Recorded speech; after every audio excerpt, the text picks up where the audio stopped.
What is good, guys? Today we are back to SBD Bulgarian. This is day 2 post injury. You can see me currently warming up my legs for squats. Let's see how squat goes. You guys see how I turn? That's to stretch out the adductors, abductors, hamstrings, glutes. That's what you want stretched before a squat. Now you see I still have no weight loaded on the bar. That's to get the squat technique down. So when I actually go for my top set, I actually hit depth because before I was messing up my technique and I was not hitting depth because of it. So yeah, 3 reps like that. And then after that, I started loading up the plates. Now, as you can see, plate should be moving easy like always. Yeah, it's too good. And then I have Ergo Pro knee sleeves coming in a week or two. So when max outs come up, I'm planning to max out in those. So probably around like hopefully 530 and 555 squat. That would be really nice with comp plates. I'm gonna go to a professional powerlifting gym. It's a really good gym. I really like it. Probably eventually gonna switch there when I could. Yeah. Let's see. Now we have 3 plates loaded on. See how it moves. Boom. Easy. Looked like absolute air. Now the knee sleeves are coming on and the belt.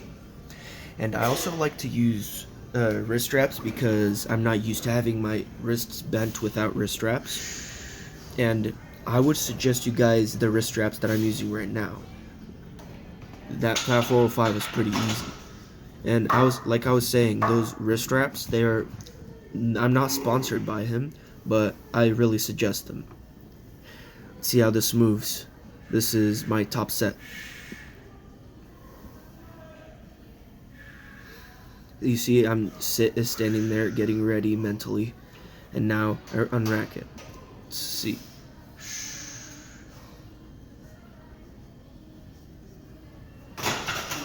Okay, so I'm guessing what happened there is it just didn't feel right, so I left it for the next time.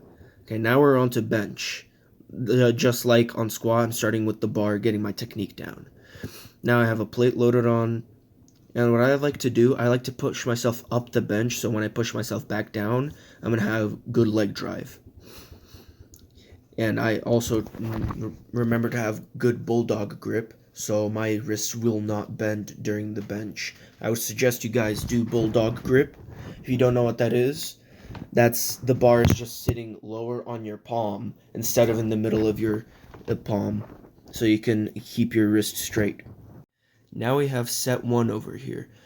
I would say this 5x5 moved better than my 6x6 on Saturday, and yeah, that's showing that this volume program that I'm doing, it's really helping. Yeah, and always set 1 feels like the heaviest because I can't really explain it, but because I'm still kind of a beginner myself, been training for only 2 years. But yeah, bench went pretty good. Unlike squat, I failed my top set on squat, sadly. And we have set 3. I had a spotter on set 2 because I thought I needed one, but then I realized I didn't need one, so I didn't call anybody over this time.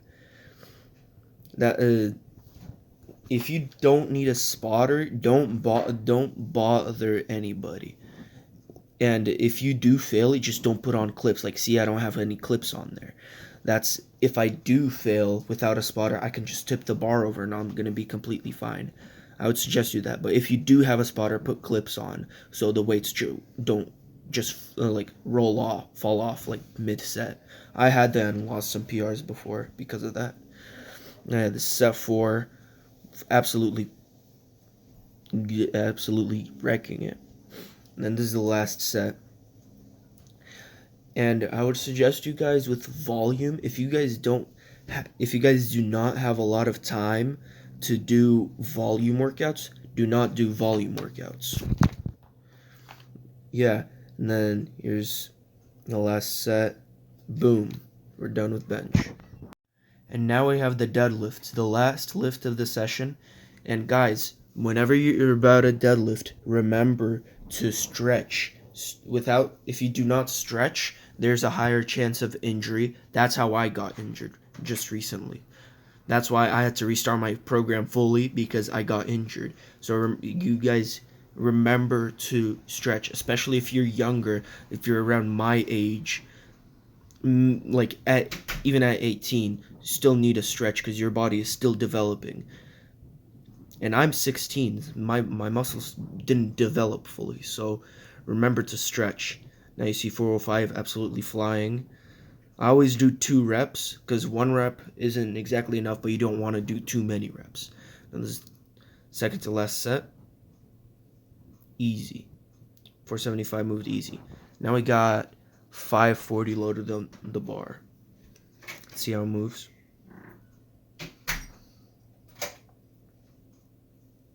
Easy. Struggled on the lockout a little bit, but that's fine. A lot of people do.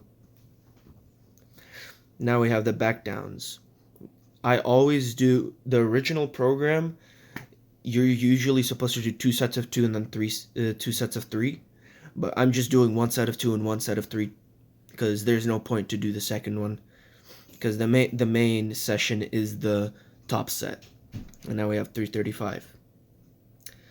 Okay, thank you guys for watching. God bless y'all. See you next time.